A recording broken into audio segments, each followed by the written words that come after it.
If you want, so we can see the all of the Torah doctrine information. So this shouldn't take long. The first thing we have here is the I think I'm sorry if you aren't able to see it, but the first thing we have is the Yasharahla Holy Torah Wisdom Commandments, um, from Commandments number 107 to 142, exhaustive with halakha based on Article 5 and 6 of the 12 Torah Articles of Belief of Yasharahla. For the Torah times and seasons, we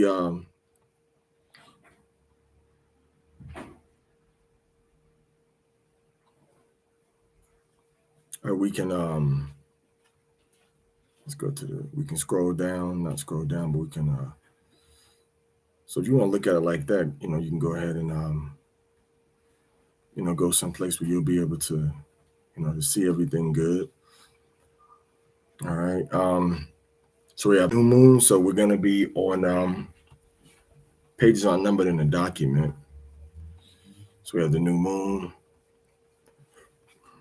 And if you can go there, I kind of suggest that you go over there to look at them on YouTube.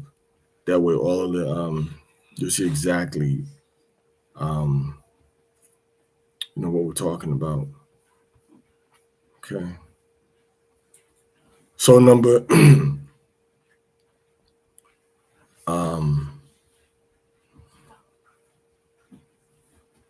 so we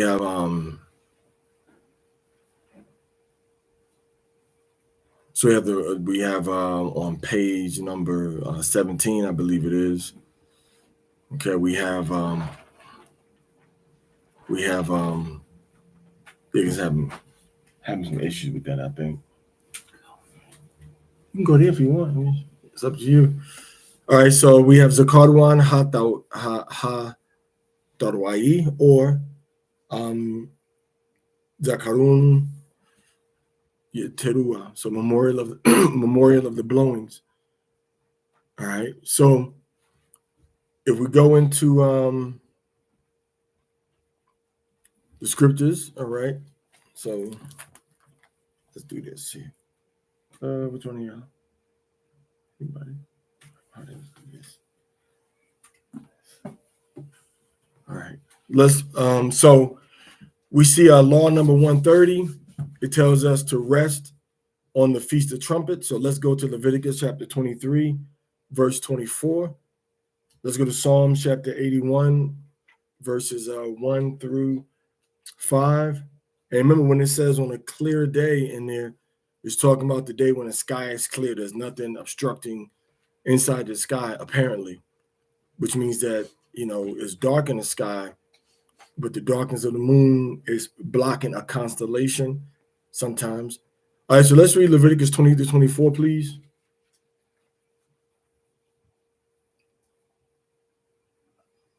23, 24. Chapter, is that the right verse?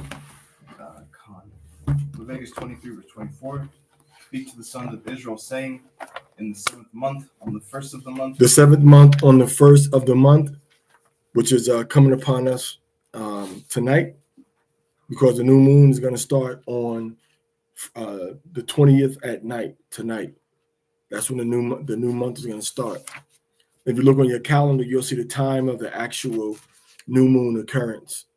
So if it's wrong for your area, which is not for us in the Western Hemisphere, you can go ahead and do the math on it and see when it's going to be for your time zone, because you have the actual time of the new moon. But we over here in the Western Hemisphere, we're all on the same schedule. All right, so go ahead. In the 7th month. In the 7th month. On the 1st of the month. When it says 7th month, it's talking about the 7th moon. All right, the 7th moon, because the word moon and month are the same word. Moon, month, pertaining to the moon. Fifth, a fifth, pertaining to 5 sections. Fifth place, the place pertaining to number 5. All right, read that again, please. And Yahweh spoke to Masharah, saying, Speak to the sons of Israel, saying, in the 7th month, on the 1st of the month, you shall have a rest, a memorial with trumpets. A rest, which means a Sabbath of rest, no work, no business. Go ahead. A memorial with trumpets. A memorial with trumpets. All right, so you're remembering something, but the problem is that in the Feast of Tabernacles, it never tells you what you're remembering. So we had to leave it to the Jewish rabbinical teachings to tell us, oh, we're remembering on the Mount Sinai and the giving of the law, but the Bible never says that. The Bible, and that's not what we're remembering, actually. It may have been close to the same time, but that's not what the scriptures say we're remembering. The scriptures say that we're remembering what happened with Joseph coming out of Egypt. That's what it tells us we're celebrating. Go ahead. It shall be designated holy to you. It shall be designated holy to you. Is that all for that verse? All right, what's the next verse going to? You shall do no work of service. Boom. You shall do no work of service, meaning servile work. All right, you're not supposed to do any servile work on that day. You're not supposed to be out there cutting grass, fixing the shingles on your roof, all right, putting your cedar siding panels back up. You're not supposed to be out there digging inside your gardens, making new rows. You're not supposed to be putting irrigation equipment down inside of your yard. It's a holy day. You don't do any work. You know how you feel if you're a parent or if you had your parents say, I'm not doing nothing for nobody today. That's how you keep this day right here. All right, the memorial of the blowing the trumpet, really every Sabbath. But this is an annual time, an annual day. Go ahead. And you shall present a whole burnt offering to Yahweh. So again, that goes into Numbers chapter 28. When we had the temple set up, we would present different sacrifices to Yahweh on that day. Okay. 28th is when it starts, but then in 29, it tells you on the first day of the 7th month, you shall have a holy convocation. You shall not work at your occupations. It is a day for you to blow the trumpets. And you shall offer a burnt offering, a pleasing odor to Yahweh. 1 young bullock, 1 ram, 7 male lambs, a year old without blemish. Their grain offerings shall be of choice flour mixed with oil. 3/10 of an ephah for a bull, 2/10 for a ram, and 1/10 for each of the 7 lambs, with 1 male goat for a purification offering to make atonement for you. These are in addition to the burnt offering of the new month and its grain offering, and the regular burnt offering and its grain offering, and their drink offerings according to the ordinance for them. A pleasing odor, an offering made by fire to Yahweh. All right. So those are the offerings that we had to bring. You had to do an offering for the new moon, as well as do an offering for this particular special day. Okay, for this particular special day. And also, and notice it tells you got to do this in addition to this. And just a shot against the lunar Sabbath, you never see that. You never see that you offer the same sacrifice for a Sabbath as you offer on a new moon.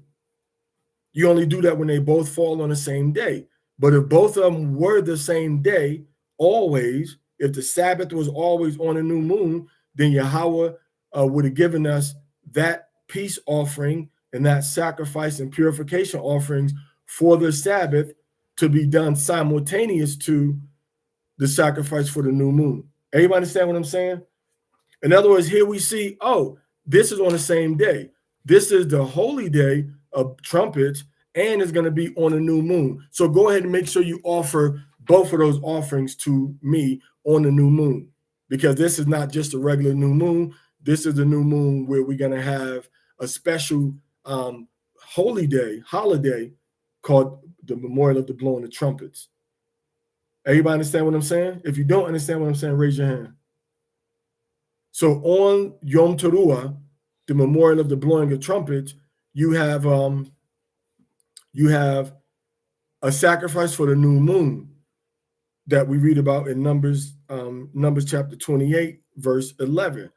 And then you have an additional sacrifice for this annual holy day. So that tells you that, oh, the new moon and this holy day sacrifice, both of them have to take place, not just for the new moon, but also for the special annual celebration of Teruah, trumpets or blasts. That's what it actually means. But however, when you see that, okay, this is the new moon and it's the Sabbath. This is what people that follow the new moon believe. The new moon is always a Sabbath. Well, why don't Yahweh tell you to offer up a sacrifice for the Sabbath and for the new moon on the same day? And then 7 days later, it's just the Sabbath sacrifice, the Sabbath sacrifice that we read in Numbers chapter 28, verse 9. So he doesn't combine them together ever in the whole Bible. It's only when the Sabbath falls on the new moon that you offer the sacrifice of the Sabbath and of the new moon at the same time on the same day. So you have a bigger sacrifice. All right. And that, so it's not built in. So this sacrifice is built in to let you know you don't got to pick which sacrifice you're going to offer on the seventh new moon.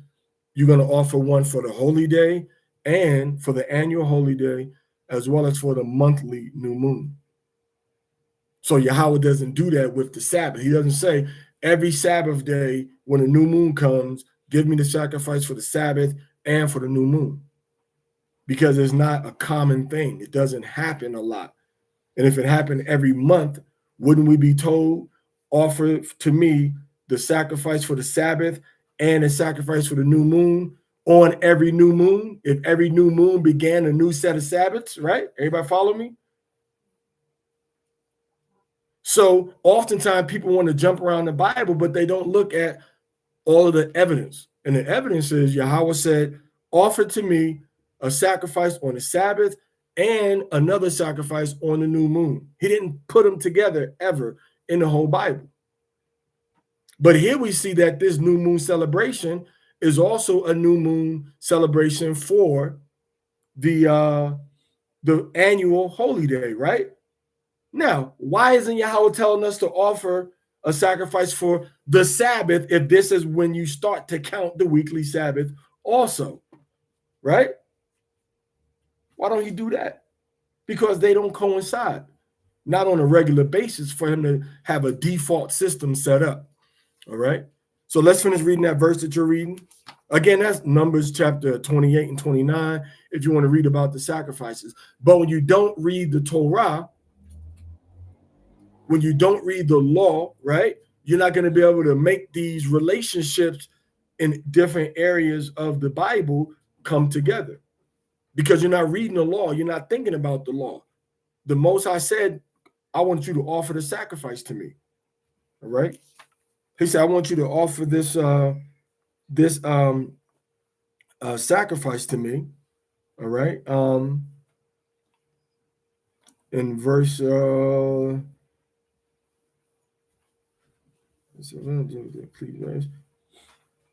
but he don't tell you what the sacrifice is, right? So he tells you the sacrifice is going to be, the sacrifice is going to be for this one, this particular set of animals on this day of the month. He tells you inside of another book in Numbers chapter 28. So that's how we know when it is. All right. So he didn't leave it to for you to decide yourself what you were going to be offering now. All right. So you finished that verse, right? All right. An offering made by fire.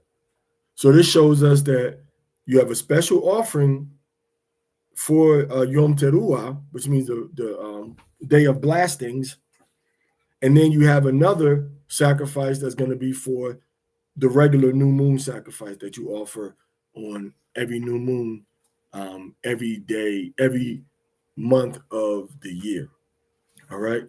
So for Yom Teruah It's a rest day, and you blow the trumpet. Now, the trumpets that were blown are gonna. Now, you do have the trumpets that were blown on the new moon.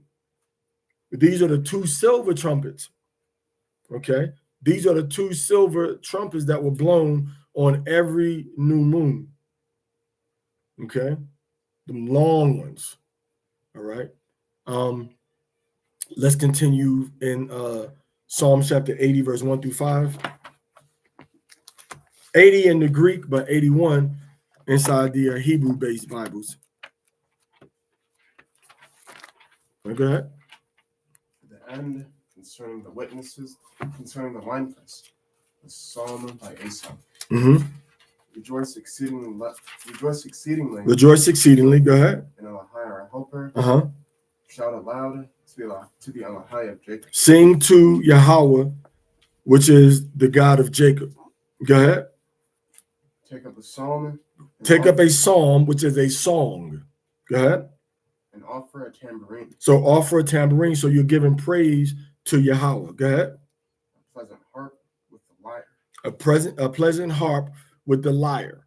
All right, like the small little instrument with the strings on it. Go ahead. Sound the trumpet. Sound the trumpet. Go ahead. With the new moon. Sound the trumpet with the new moon. Go ahead. Trumpet in this clear day. Trumpet in this clear day. Why? Because the sky is going to be all black. That's what it means by clear. So you may look at this and think, well, what does it mean by clear? Clear meaning the view of what you're looking at is just a black sky. It's not a black sky with a big white circle in the middle. That's not clear, is it? That's not clear. Clear is just all black or it's all white. But if you have a big white circle in the sky blocking your view of what's beyond that, it's not clear. It's not clear. Okay? It's blocked. So the clearness meaning that the sky is all black. In the Hebrew, it says keseh, which means the covering. So the moon is going to be covered. So if the moon is covered, that means there's no light coming from it, which means the sky is going to be what color at night? Huh? It's going to be black. All right? It's black, y'all. It's black, y'all. It's bliggity, bliggity, bliggity, black, y'all. And it's black, it's black, it's black, black, y'all. It's going to be black. So we got the black sky. All right, go ahead. Trumpet in the clear day of our feast. Trumpet in the clear day of our feast. So when do you have a feast regarding blowing something, all right, on the new moon? See? More of the blowing the trumpets. All right, go ahead. Because this is an ordinance for Israel. This is an ordinance that was given to us. This is an ordinance that Yahweh gave to the children of Israel. Go ahead. And justice for the Elohai of Jacob. And justice for the Elohai of Jacob. Go ahead. He said it as a testimony. He said it as a testimony. He said it to be a record, a remembrance of what? Can go ahead? He said it as a testimony in Joseph. A testimony in Joseph. Joseph. And he's going to go and tell you about what happened with Joseph. Go ahead. When he came out from the land of Egypt. When he came out from the land of Egypt. Go ahead. He heard a tongue that he did not know. So it's done out of memory of Joseph. It commemorates Joseph. Okay. You got any more to that? Go ahead. To verse 5. When he went out over the land of Egypt. All right. So Joseph went out over the land of Egypt in the chariot to tell everybody, hey, this is what y'all need to do. All right. So he went out into Egypt, not out from Egypt. Right. Because Joseph left. Well, Joseph did leave Egypt when his father died. Remember, he did leave out of Egypt when his father died. All right. So, but other than that, we don't have any records of him just leaving. We know he went over the land of Egypt when Pharaoh put him in charge of letting everybody know what they need to do to preserve the food for those 7 years. After they had the 7 years of plenty, then they're going to have the 7 years of a little bit. All right. All right, so let's go into number 131 is do not do work on Feast of Trumpets. Let's read verse 25 again. 23, 25.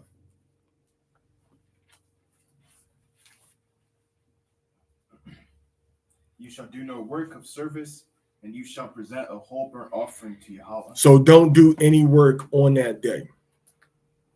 All right. Let's read Numbers 29 and 1. Read that in the Torah. Salud. Numbers chapter 29, verse 1. And in the 7th month, on the 1st of the month, Which is what we're about to go into when the sun goes down in your area. Go ahead. there shall be a designated holy one. There's a designated holy one, a holy day. Go ahead. You shall not do any work. Don't do any work of service. All right, go ahead. It shall be for you. It shall be for you. Go ahead. A day of giving signals. A day of giving signals. Go ahead. And you shall do whole burnt offerings. The day of giving signals is talking about blowing your trumpets. All right, and then talks about whole burnt offerings, and we read that a little while ago. So you have the offering. So this one, the focus is on to hear the sound of the trumpet. All right, on that day.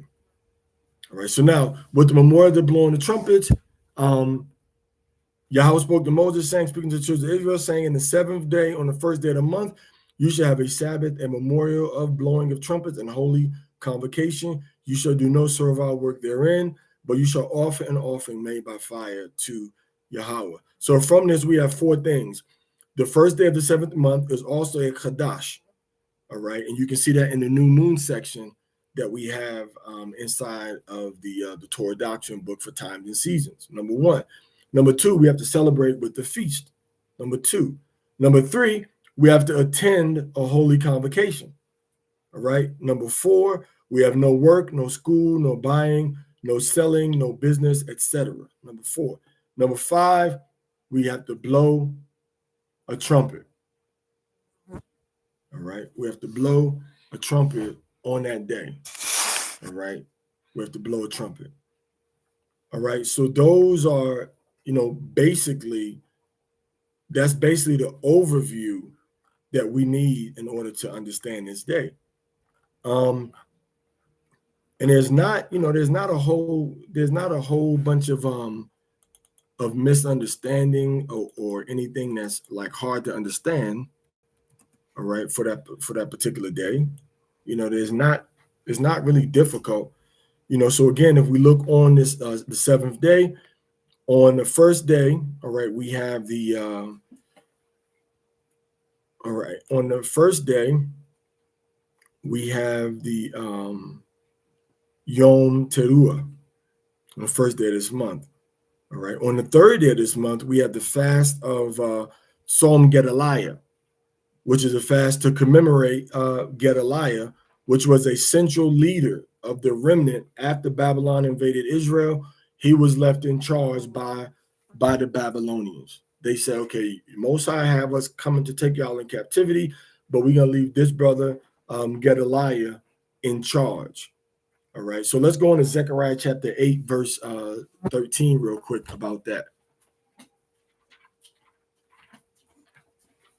Zechariah 8:13. Who got Zechariah, this one or that one?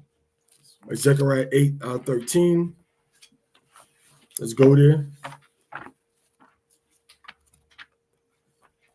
So that's when it's going to talk about, the fast of the 7th month. So now we finished with the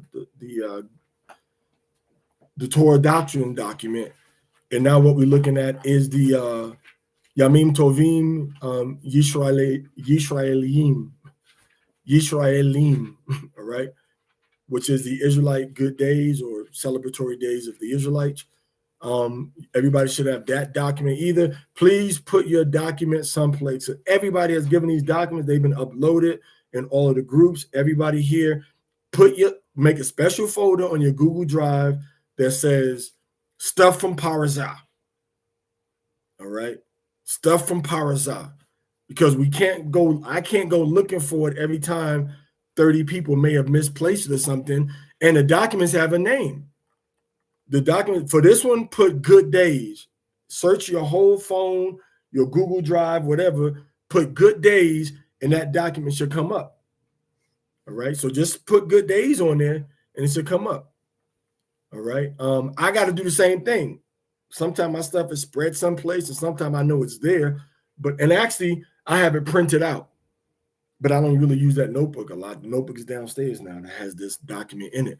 This has all the months and all of the celebrations for each month. The first month, right? The second month, the third month, the fourth month, the fifth month, nothing on the sixth month, seventh month, nothing on the eighth month, the ninth month, the 10th month, nothing on the 11th month, and then the 12th month. And then in addition to the 12th month, we have Adar 2 that we use to celebrate on the, we do Abib, not Abib, but we do Purim or Purim on Adar 2 on the 13th month. If the month Adar is in the 11th constellation, then we probably are going to have a 13th month, which is going to be Adar 2. All right, so this sheet gives you all of the celebrations for you to be able to look at and say, oh, we're in the fifth month. Oh, okay, I don't have any days I need to take off work, but we do have a fasting day to mourn the destruction of the temple. Oh, wait, this is the seventh month. We have Yom Teruah, we have Yom Kippur, and we have the days of Sukkot. Oh, I gotta call and take off these days. And you have a calendar showing you exactly where those days fall at during the week, during the month. All right, so let's read Zechariah chapter 8, verse 19. Zechariah chapter 8, verse 19. Go ahead. This is what Yahweh Almighty says. The fourth fast, and the fifth fast, and the seventh fast, and the 10th fast. The seventh fast is talking about the fast of the seventh month. Go ahead. Shall become a joy for the house of Judah. So it's going to be a joy for Judah. It's going to be a joy for Judah, which means it's also a time of mourning before it becomes a joy. So that's the time we're in now of our exile outside of Israel, being taken from our land, and we're sad. And this is a fasting day. Go ahead. And gladness and good feasts. But it's going to change to fasting and good feasts. All right, that's it? Absolutely. And you shall be glad and love truth and peace. Love truth and peace. Why? Because we fasted because of lies and war. Right? That's why we fasted, because of lies in the war. All right. Now let's go into Jeremiah chapter 41, verse 1 through 3. Which, and I think where's Kings at? Kings might be you got Kings, right? Is that Kings? All right, so let's go into Jeremiah chapter 41, verse 1 through 3. You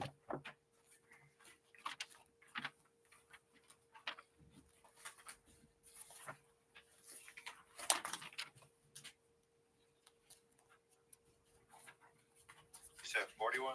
Con 41.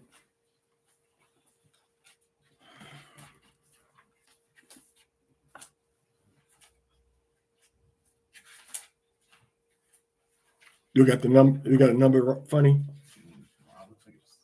This is Jeremiah. That's a letter. But it should be before that. What's that say? Before that. Before that. Okay. 41? Yeah. You got Jeremiah, then Baruch, then Lamentation, the letter of Jeremiah. All right. Chapter 41, verse 1 through 3. Read.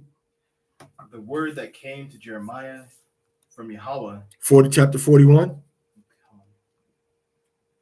Let me see. Parenthesis 34 verse Oh, you got to go to the one where it's in parentheses as 41. Because, like I said, man, these they switched the order of these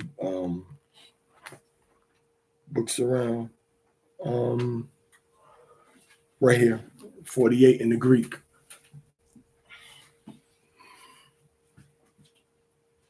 And it happened in the 7th month. Somebody give me some lavender over there, please. Ishmael, son of Nathaniel. So Ishmael, son of Nathaniel. What did he do? Son of Eleazar, of the family of the king. So Ishmael from the family of the king.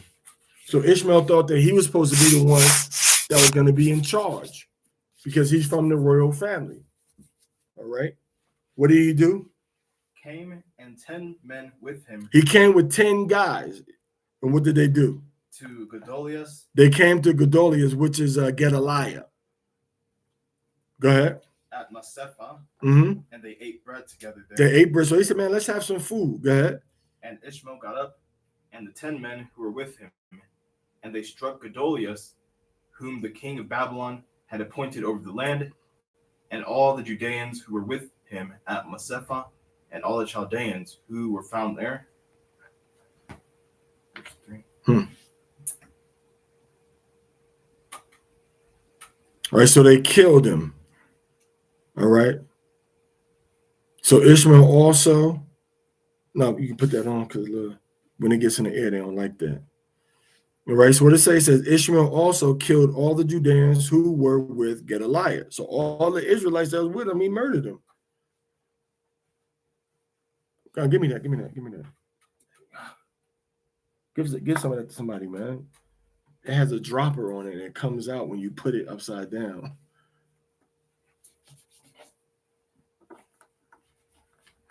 So the Gedaliah got murdered. He got murdered. The people killed him.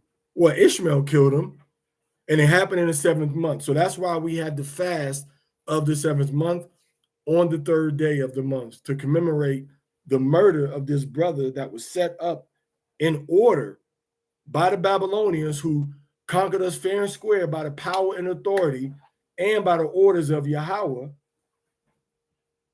All right. And then a jealous brother murdered him. All right. I keep reading. And it happened on the 2nd day after he had struck Gedaliah. So on the day after the murder, go ahead. And no one knew. Men also arrived from Shechem. So 80 men come from Shechem, go ahead.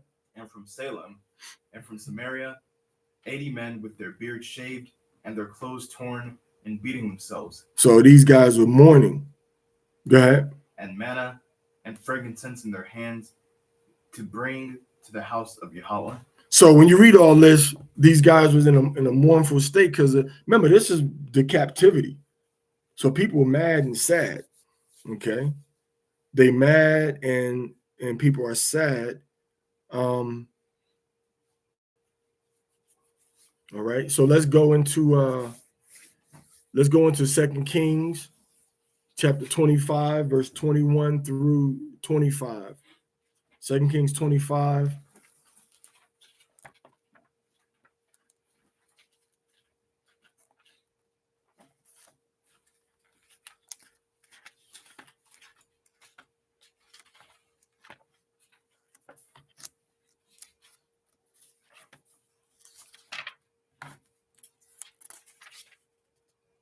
You got it? I read it. 2 Kings chapter 5, verse 21. Uh-huh.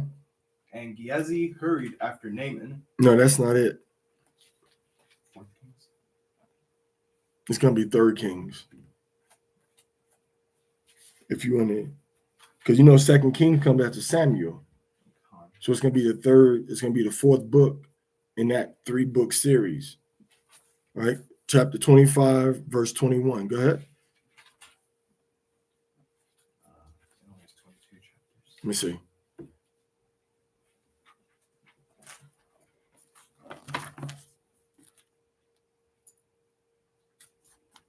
It says third reigns, which is First Kings. I was in fourth.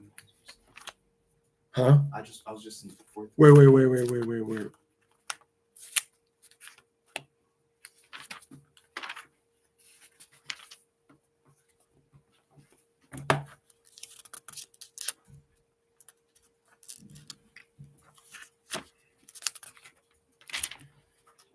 So fourth, 21, 25, and 21.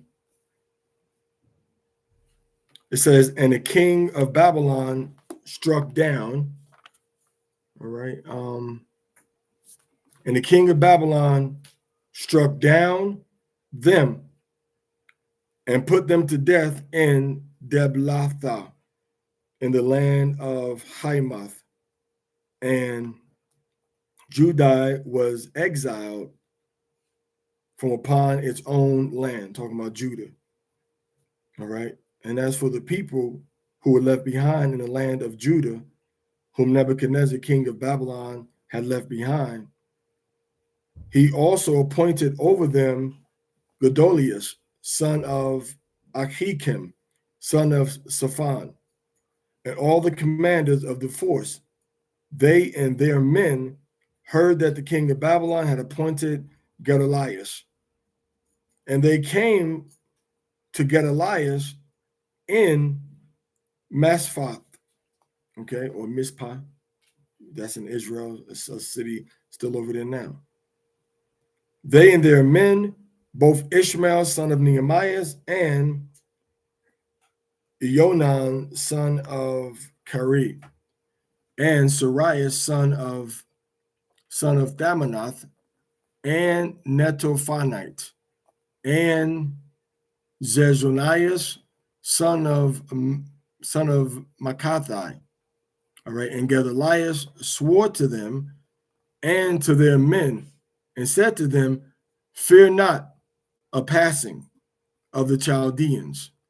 Stay in the land and be subject to the king of Babylon, and it shall be well with thee. Meaning just stay here and chill, all right? And just keep your nose clean and just life as normal, all right? And it happened in the 7th month that Ishmael, son of Nathanias, son of Elisama, of the offspring of the kings, came, and 10 men with him, and he struck Gedaliah, and he died. And the Judeans and the Chaldeans who were with him in Masaphath. All right. So they murdered the people. All right. They murdered the people that were with him, and they murdered him. All right. So these are the things that happened to the children of Israel, and that's why we commemorate and we fast during that time frame, because that's when Gedaliah got murdered. All right, that's when he got killed by our own people. An assassination, so to speak. So he was assassinated. All right. So again, we see Yom Teruah, and we see what the day represents. We see what it commemorates, and we also see that the Som Gedaliah, the fast of Gedaliah, is referenced by Zechariah as being a time frame when Israel fasted for this event that happened in the 7th month on the 3rd day, and it also happens a week before we go into Yom Kippur. All right. So that's pretty much the overview of everything, the day, the memorial of the blowing of trumpet. And we have that it is connected to Joseph. All right. Yahweh commemorated with Joseph. He didn't commemorate it to, this when you come out of Egypt. I mean, this is when you came out of Egypt, when you got these laws at Mount Sinai. He doesn't say that. All right. So we've been on here for 39 minutes, which is a good record. So if we have any questions or commentaries regarding this subject matter, the floor is open.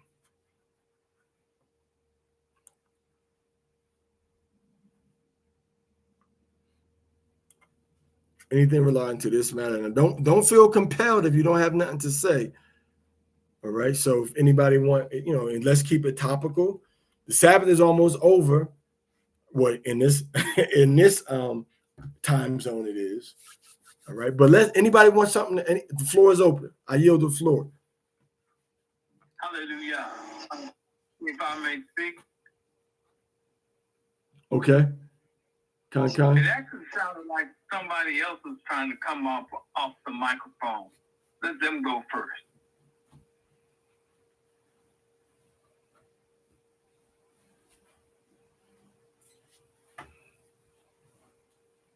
I think they have yielded to you. Okay. Hallelujah. What's this fly doing? So,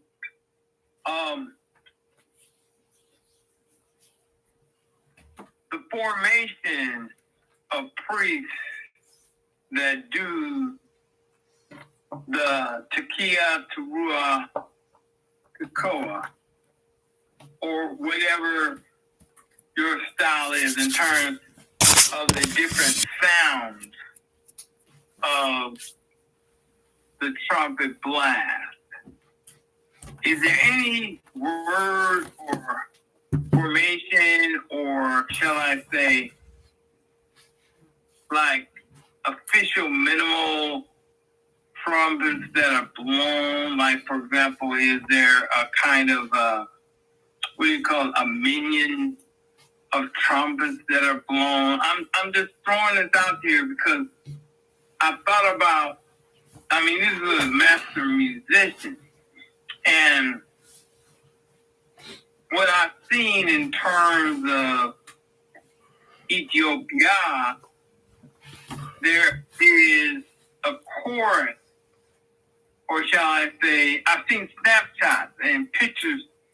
In fact, I have one of these in some of my research that shows a good number of Ethiopic Hebrews blowing simultaneously.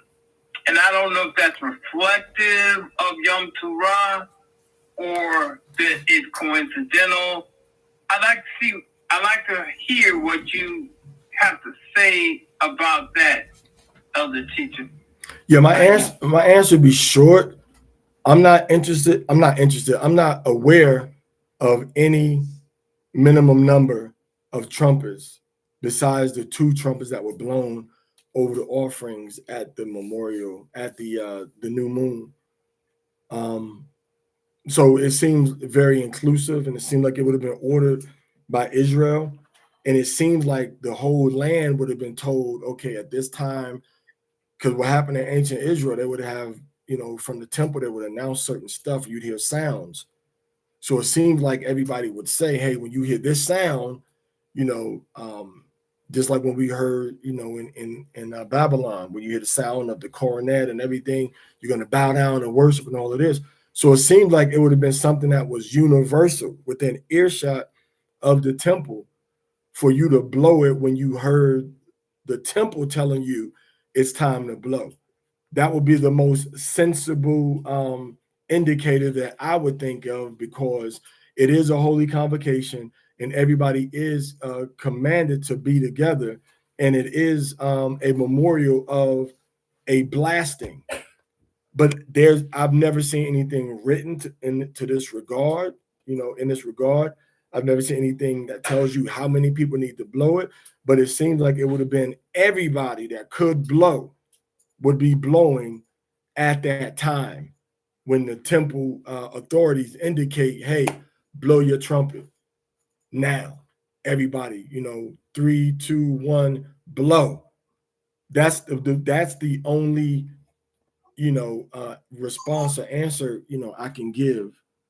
Anything other than that, there's nothing really scriptural that tells you what to do, or if a minimum number of men, a quorum or minion is how many people are required to participate in this event.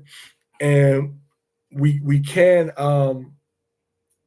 surmise, or we can assume that one of the practices that we see the Israelites that migrated into Ethiopia that call themselves the Beta Israel we can surmise that it probably was a collective blowing of a trumpet or shofar that included everybody just by that practice following them, up to recent times. So sons, everybody probably would have been given a signal, and then boom, go ahead and blow the trumpet now. That's the only, that would be my best educated response based on what I know and based on what you have said also. And one little baby question tied to that. This seems to be a great event,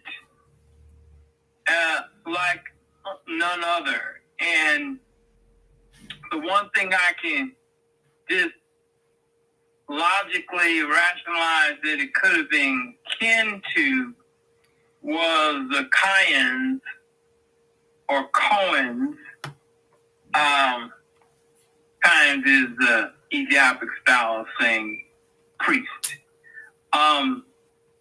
Marching around in Jericho or Jericho 7 times, and the walls of that city falling down. Is there any correlation to these events? Because they both seem to be a magnificent display of the cymatic power, audio vibratory power of the Most High Yah. And I wanted to see if you had any comment on that, because, as a scientist, I always project way beyond what the obvious is, and I'm looking at perhaps the effects and dynamics of these collective vibratory sounds. I yield. Yeah, we're not giving any indication that it relates to, because Joseph was before. Joseph was the time going into Jericho was between. We got this law after. We got this law before Jericho, as it were. So there may be some connection, but halakhically, we don't see a connection because we have Joseph, all right? And then after Joseph, we have us coming out of Egypt. And coming out of Egypt, Yahweh says, celebrate this day this way. So it seemed like there was some knowledge of it being related to Joseph as opposed to Joshua and as opposed to Jericho, because David wrote, or the Psalms, assuming David wrote that particular psalm, says this is because of Joseph. And there was enough time to write a song or to indicate, there was space to indicate, oh, it relates to Joshua also coming into the land of Canaan.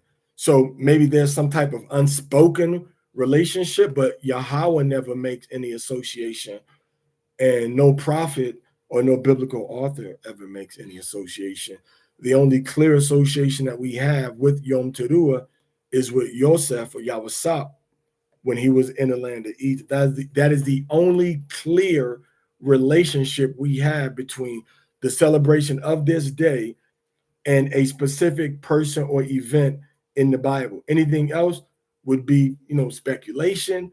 However, we're free to associate those two things together, and to, we can, have a little halakha that we do, not a halakha, pardon me, but a minhag, which is a particular regionalized practice that is not necessarily a halakha. In other words, you can observe it that way if you choose to, but you can't make that to be the expression of that law. But it is a practice that you can adopt, as a part of your own rites and rituals, but it cannot be, put upon a congregation outside of your household to be the practice or associated with, oh, this is from Joshua, because we don't have that written inside the scripture. The only thing we can associate it with is Joseph.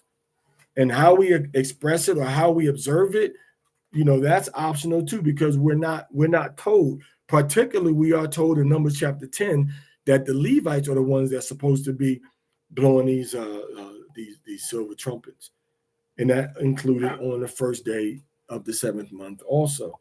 And with just too much history is lost, and we don't have anything in the Bible. Our closest source, is going to be what the history that we see, Philo or Josephus recording in their time frame of the 1st century. That's the closest thing we're going to have as far as an eyewitness and contemporaneous. But as far as the practice and the meaning of it, the Bible doesn't give us too much beyond Psalms chapter 81, which is a jewel within itself, which removes any speculation on what did our ancient forefathers, specifically in our holy writings, say about this practice. Tawana, for that. Now, you mentioned silver trumpet. So the reason I'm asking about that is because I've seen most Hebrews use a shofar that is from the kudu, or maybe a ram's horn or some other kind, but an animal horn, as opposed to a metallic metal instrument. Could you comment on distinguishing between the two types that we blow? Give me Numbers 10 and 8. And what it mentions in the Torah. Because I don't want to err on this, and I also, at the same time, want to be wise moving in about the horns. to the feast of blowing. Hallelujah.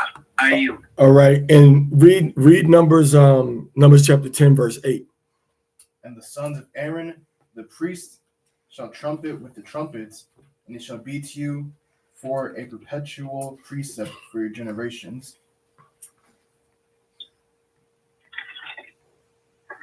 What verse is Can you that? keep reading, please? And if you go out to war against your land, Go to verse. Look at verse 7. Number chapter 10. Numbers chapter 10, verse 7. Read. And whenever you gather the congregation, you shall trumpet, but not with the signal. And the sons of Aaron the priest shall trumpet with trumpets, and they shall be to you perpetual precepts. So when you read this chapter, it's talking about the silver trumpets. But when you go into the verse that talks about this specific holy day, the feast day that we have on the new moon, when the sky is clear, meaning it's all black, and we blow the shofar. Okay, the water. So we see a collective. We see a second person.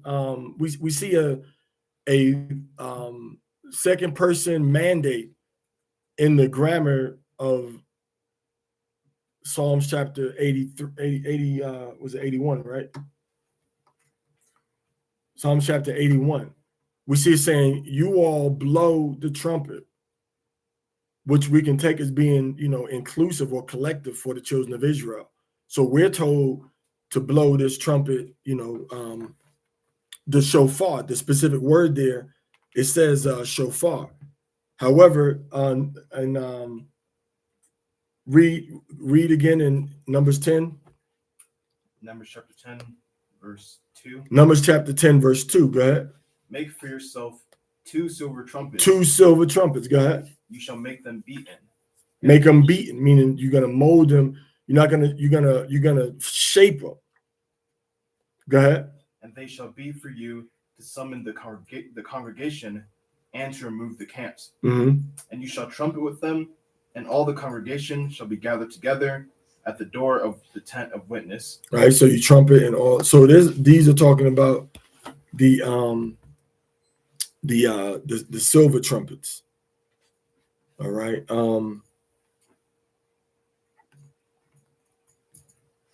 But again, when we and let's read verse 10. And in the days of your gladness, the days of your gladness, and at your feasts, all of the feast days, and at your new moons, the new moons, which includes the 7th new moon. Go ahead. you shall trumpet with the trumpets over the whole burnt offering, Over the whole burnt offerings, and over your sacrifices of deliverance, and the sacrifices of deliverance, which is the peace offerings. Go ahead. and it shall be for you a reminder before your Elohim. So it's a reminder, it's a memorial, okay, before Yahweh.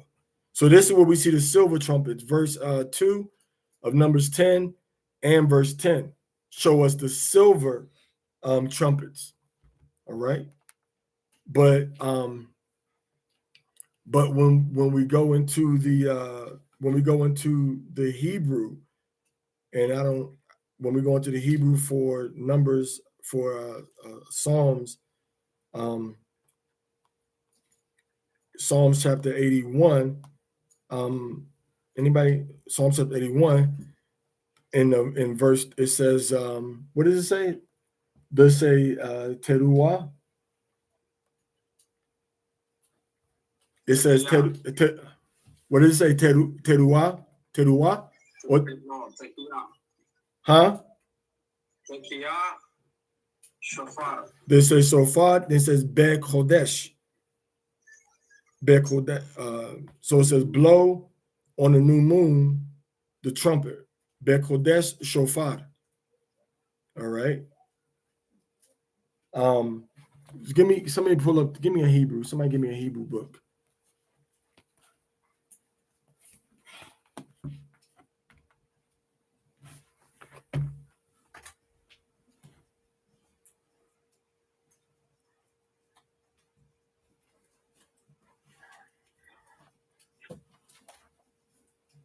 It ain't in there. What chapter and verse you going? Psalms 80, Psalms 81 and 3. Well, 81 and 4 in the Hebrew. It's 81 and 4 in the Hebrew. All right.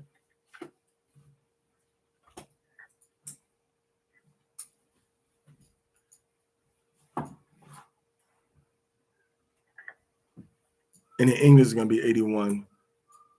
So it says Tikru Bachodesh, and it says Shopar. Then it says Bachese in the covering. Then it says Leyom Chag Gonu. All right. So it says that wawa on the end of it is a command for everybody. All right. So it says you all blow. This is the Hebrew grammar. It says tikru, which means you all blow or you all sound. It says bachodesh, on the new moon or in the new moon. Then it says shofar. All right, you all blow on the new moon the shofar. So it's telling everybody on the new moon to blow the shofar, which means you either have to do it, or for example, when it tells you to circumcise your son, you don't have to do it directly if you don't have the resource or you can't do it physically, but you have to have an agent that's able to do it for you. So you have to make sure. So we may only be able to, have one horn. Or if everybody had their sheep, everybody got it. What is that? Oh, it's in there? Let me see. Huh? Okay, yeah. So it says Tikhu ba chodesh shofar. So it says you all blow in the new moon. And then it says in the new moon, the shofar. So it's telling everybody to blow the shofar on the new moon. And then it says bachese liyom.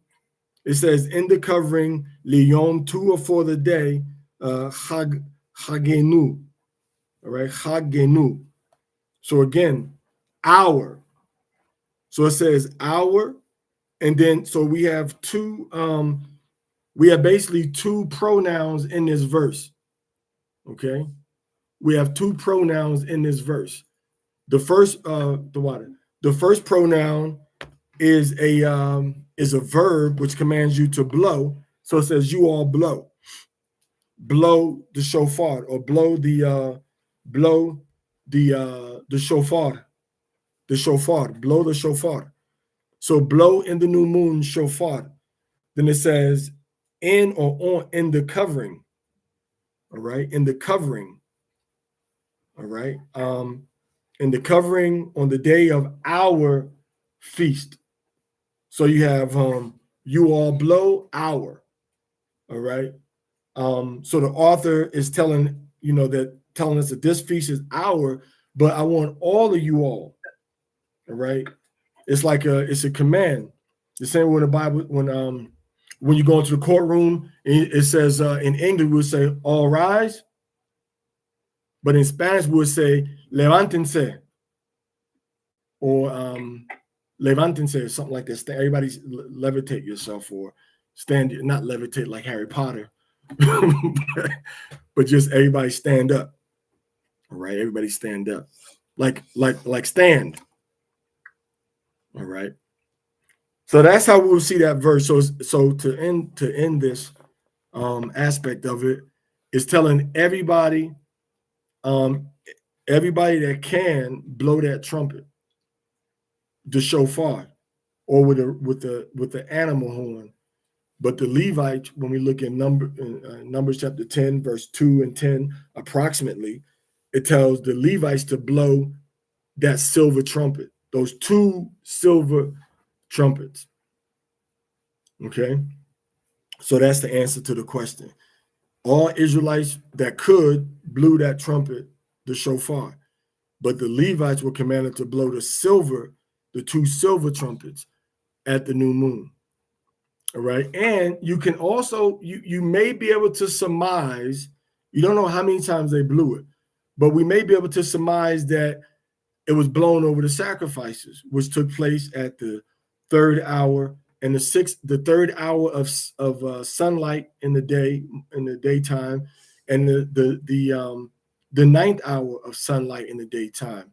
So we can surmise, or we can assume, we can postulate, if you will, that we as the citizens of non-priestly origin would probably blow our animal horns after we heard the priests finish doing their horns. That would be the only way but we don't know for sure. So we're just assuming. All right. But we can say that there were two blowings, the silver trumpets, but I don't think that those silver trumpets would be overpowered by all Israel, because that's the sacrifice that take place, during the day and take place over the sacrifice. So the nation knew when this took place. So now in this day, we would blow those trumpets the same as usual. The priest would, and then here we come. Oh man, yeah, now we're gonna blow ours, our trumpets too. So that's a fair assumption. I think we can agree upon, Good. Just a small comment on that. It is known in the shall I say, caucasoidal Jewish tongue and temples and synagogues that for the Day of Atonement, they blow it 100 times altogether throughout the whole service. Not like all at one time 100 times. It's like throughout the whole day, which is exhaustive, meaning tiring, very exhausting. It is a count of 100 times. Do you know any? You have any commentary on that? No. And don't be mad. No, I don't have no commentary on that. I know after Hamashiach that those that reject Hamashiach started to formulate other practices and rituals to replace the things that were done inside the temple, because they felt like we were falling short, and we had to replace the sacrifices with different practices and with different prayers and different rituals. So that's probably where that would have developed post Second Temple. All praise to the Most High. Thanks for your knowledge, Tawana, for that. I yield. Okay. Ayanda bar. Anybody else?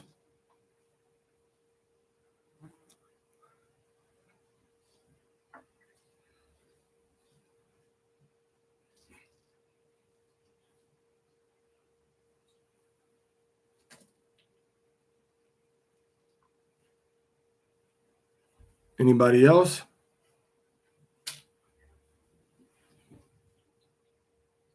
I know Raphael said he had 100 or at least 3 pages of notes that he wanted to go over. Yeah, not about Yom Teruah though. He's being very topical right now. I might have some notes about that too.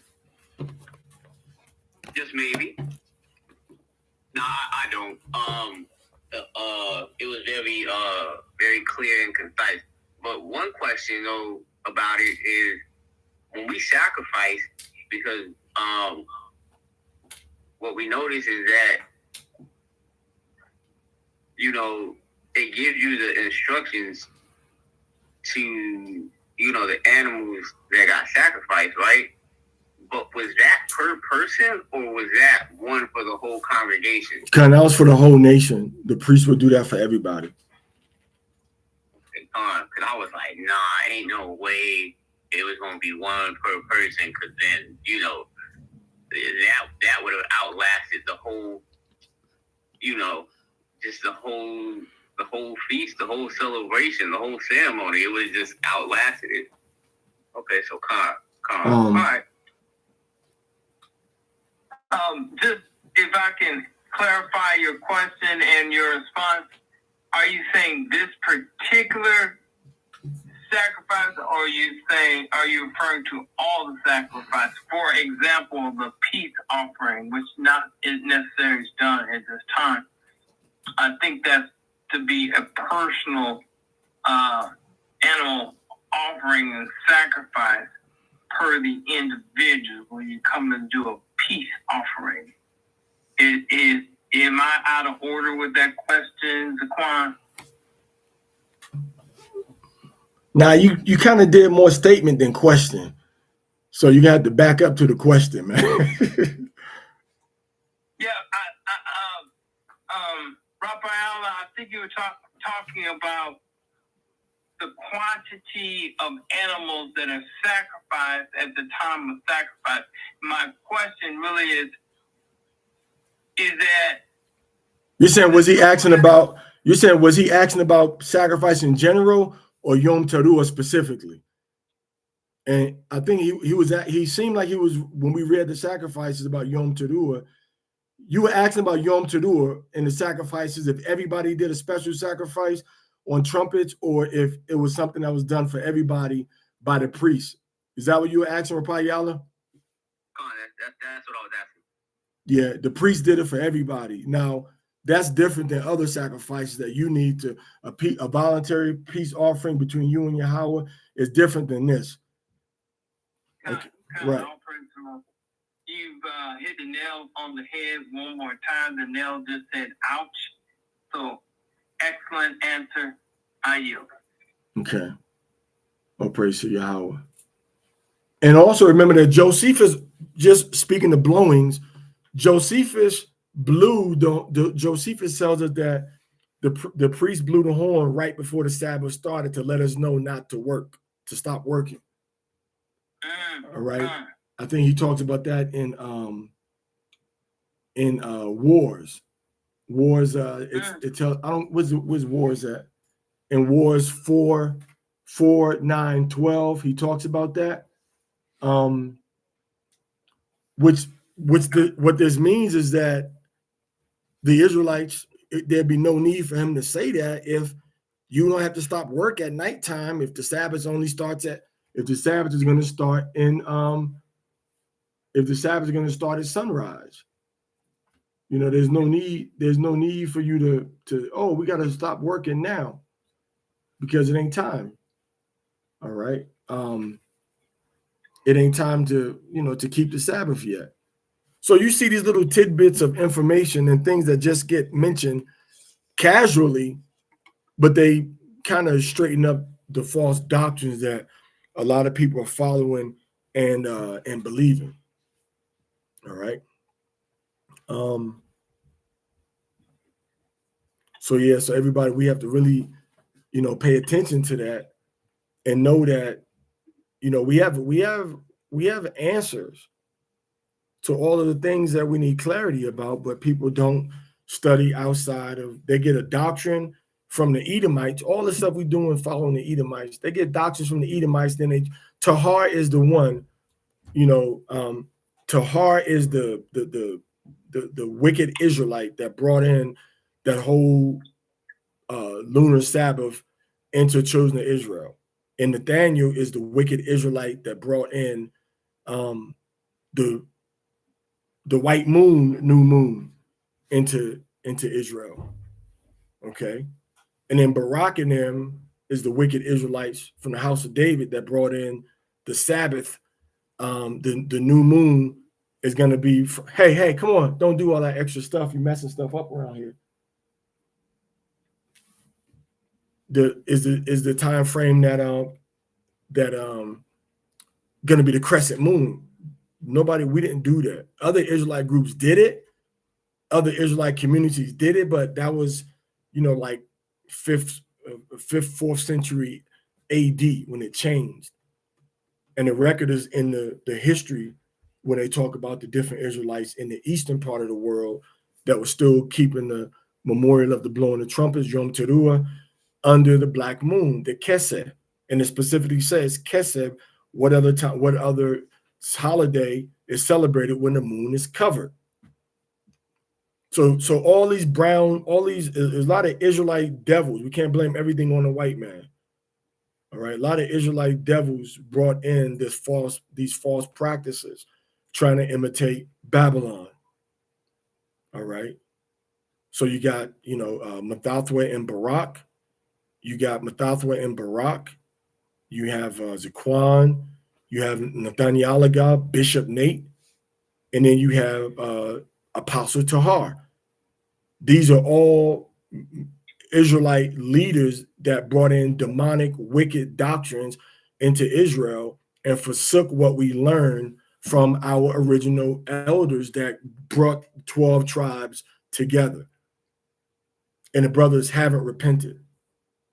And they're leading other Israelites astray. So don't be impressed by gathering people together. Thousands of people, gathered to do a certain thing, united. All that means nothing. All right. All of that means nothing. They assassinated the character of Masharah when they started following these other doctrines and changed what Masharah gave us. All right. So that's gonna do it for now, brothers and sisters.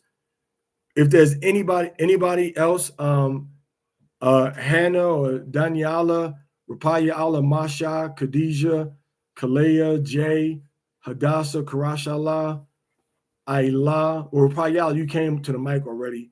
Kwamalek, you came to the mic. Anybody else that didn't come to the mic yet that wants to come to the mic? Anybody in our studio audience? Any questions? Somebody put their hand up. I think Khadijah was about to say something earlier. Are we mistaken, Khadijah?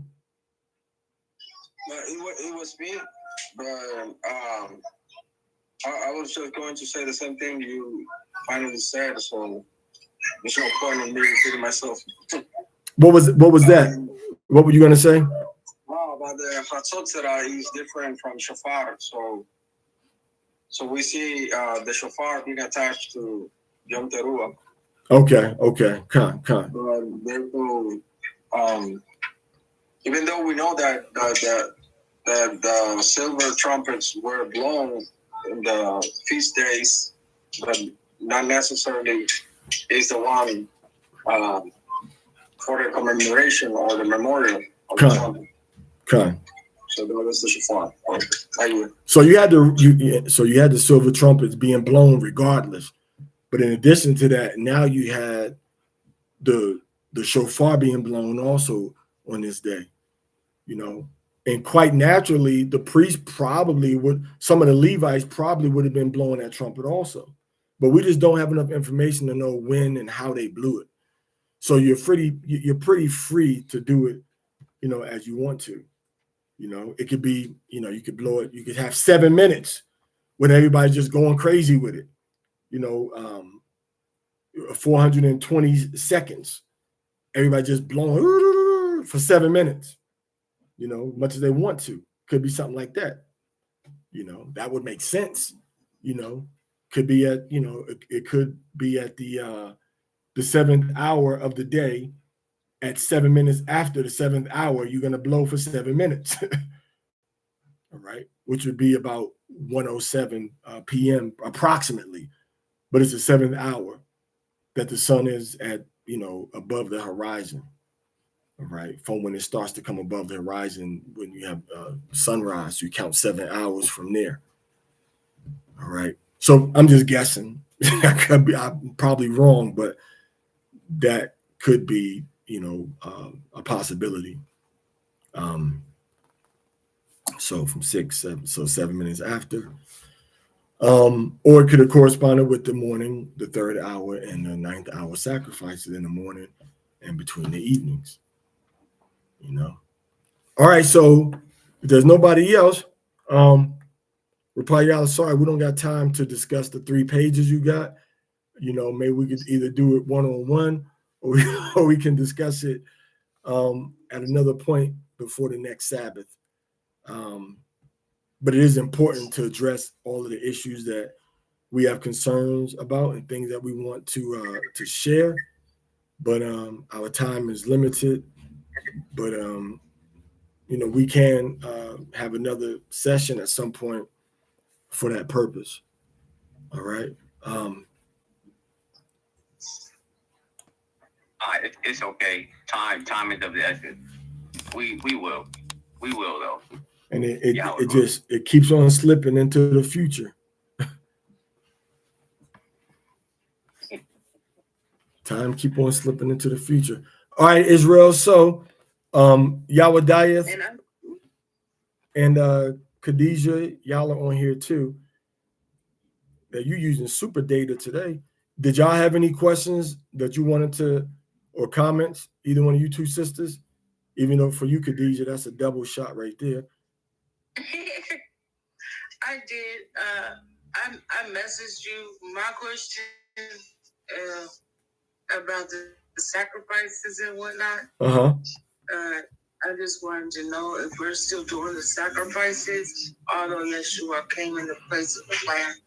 Yeah, and we don't do the sacrifices because we don't have the temple, and we don't have the Most High is going to reinstitute the sacrifices once we get set up in the land of Israel again, and the sons of Zadok are going to be the ones that offer the sacrifice. The other Levites aren't going to offer any sacrifices to the Most High anymore. No, none of the families of Aaron, only the Zadokites. So we don't have the sacrifices set up now.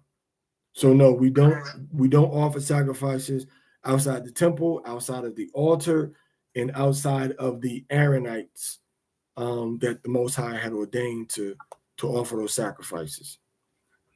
So it's just like a body sacrifice where we're fasting then.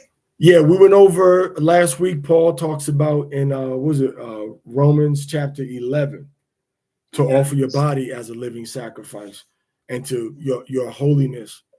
All right, and your service to the Most High as a sacrifice to Yahweh. Okay, so that's kind of what we go. That's kind of what we have now.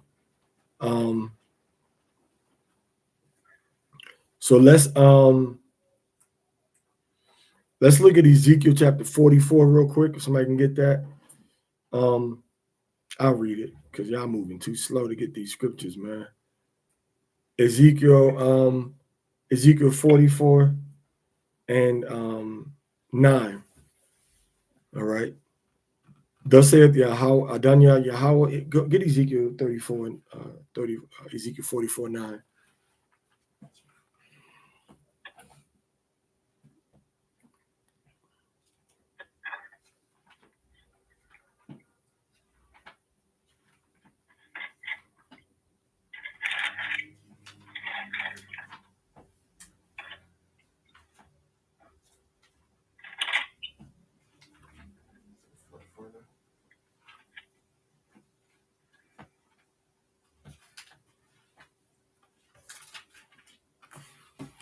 Therefore, this is what Yahweh says. Read a little louder.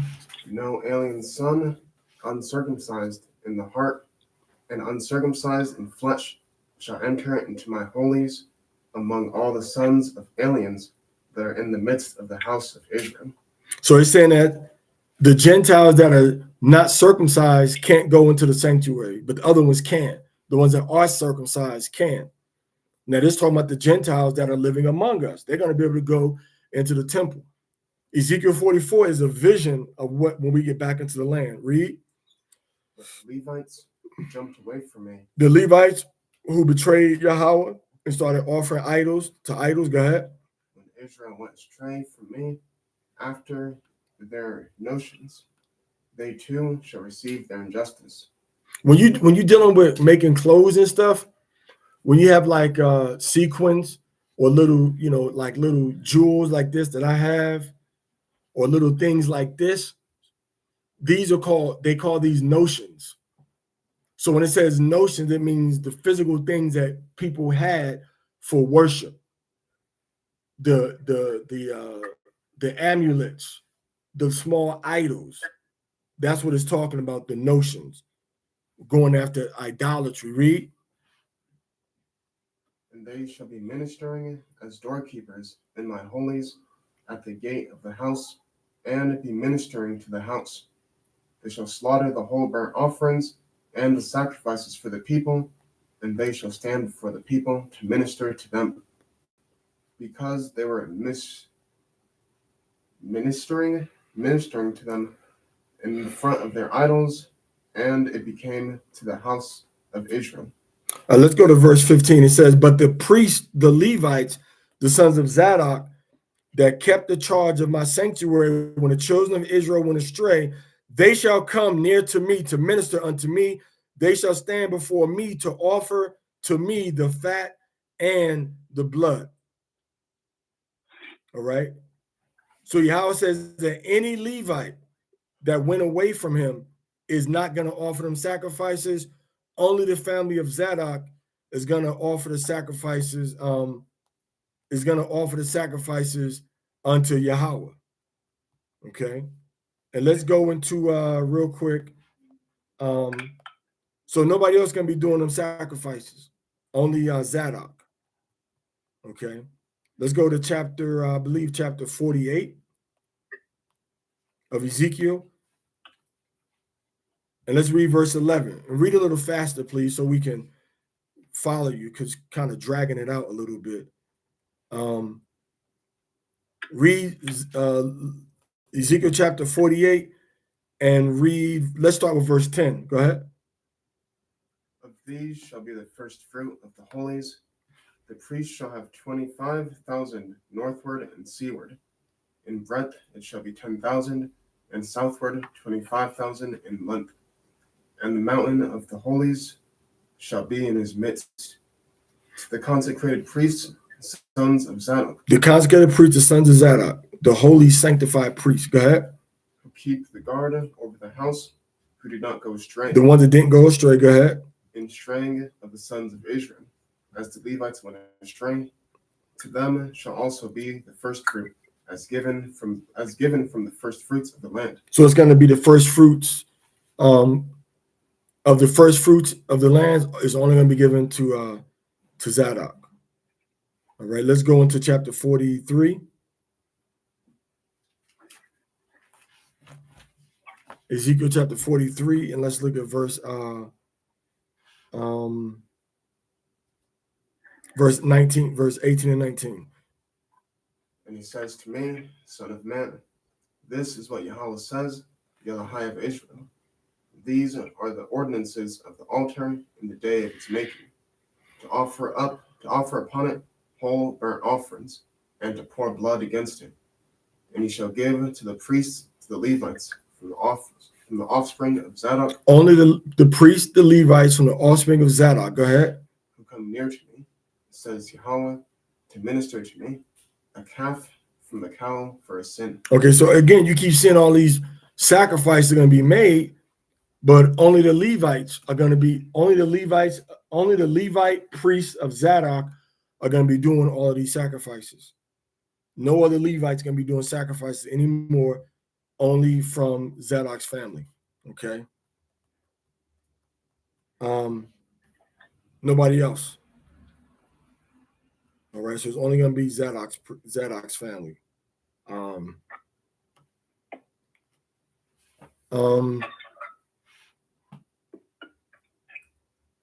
So all the other Levites went astray, but Zadok stayed true to the game. But we cannot offer sacrifice in any of the gates of our land. We can only offer sacrifice where Yahweh has chosen. All right, go to Deuteronomy chapter 12, verse 11. And this will end with this. Deuteronomy 12, 11. This will be the final verse to your question, Khadijah. Deuteronomy 12, 11. It says, go ahead and read it. And it shall be that the place wherever Yahweh or Elohim may choose for his name to be called there you shall bring all that I command you today. So it says, there you bring all that I command, all right, where he chose to put his name at, which was where? Jerusalem. Your burnt offerings and your sacrifices, your tithes, and the heave offerings of your hand, and all your choice vows, which you vow unto Yahweh. Now, verse 13 says, take heed to yourself that you offer not your burnt offerings in every place that thou seest, but the place which Yahweh shall choose of one of thy tribes, there thou shalt offer thy burnt offerings, and there thou shalt do as I command thee. So he says, only in Jerusalem can you offer sacrifices to Yahweh. All right. Does that answer your question, Khadijah? Okay. Ayandabar. All right, everybody. That's a wrap. We will get together tomorrow. I would say maybe between 12 and 1 Central Time. All right, 12 and 1 Central Time is going to be between 2 and 3 Eastern Time. Because of course, tomorrow is going to be a feast day. We're actually in it right now. We just started Yom Teruah right now. All right. So Yom Teruah Shalom, peaceful day of blastings. And may the Most High bless you all. So we'll see you tomorrow. So we're shutting down on YouTube, Shalom, and we're shutting down on their Facebook messenger, the messenger group, Shalom. Unless anybody else, final call for alcohol. Okay. The last call for questions. Is there a time wherein the trumpets or the shofar should be blown? No, there's no prescribed biblical halakha for that. You know, should be blown. Commemorating, since it is the day, I would say when the day starts would be an excellent starting point. You know, when the day starts, and we have a particular minhag where we blow the trumpet the amount of times of the moon that we're in. So you would blow it, 7 times. You blow it 7 times to announce to the people, hey, we're in the 7th month now. We're in the 7th month now. All right, but there is no biblical. The Bible doesn't. The scriptures, the Torah doesn't tell us idealistically when to do it. Josephus really doesn't mention it either. And I'm not really too keen on establishing practices or halakha that's outside of the Torah. So it's kind of every man for themselves, so we don't appear to be starting a new religion or a new religious practice. Within your community setting, you can do it a certain way, but at nighttime, sevens, and that's a good practice. Every hour blowing it 7 times. So every hour when the sun comes up, somebody could go and blow it 7 times. Oh man, they blowing that thing so it's special. It's a memorial. Doing it one time really doesn't. Doing it one time doesn't really suit calling it a memorial. So it should be something that makes it memorable. All right. So it's a memorable blowing of the trumpet. So I think, blowing it every hour 7 times, it don't got to be 7 long times that take 30 minutes to do, but 7 blasts. 1, 2, 3, 4, 5, 6, 7. And that next hour, 1, 2, 3, 4, 5, 6, 7. Next hour, 1, 2, 3, 4, 5, 6, 7. Next hour, 1, 2, 3, 4, 5, 6, 7, 8, 9. What I used in the battle of the mind. All right, that's Chuck D, Public Enemy. All right. So anyway, everybody, that's it. Blow it as you see fit. But I think that blowing it on the hour every 7 times puts us in unison around in this part of the hemisphere until you get to India when they move it up a half hour, the daylight savings or whatever.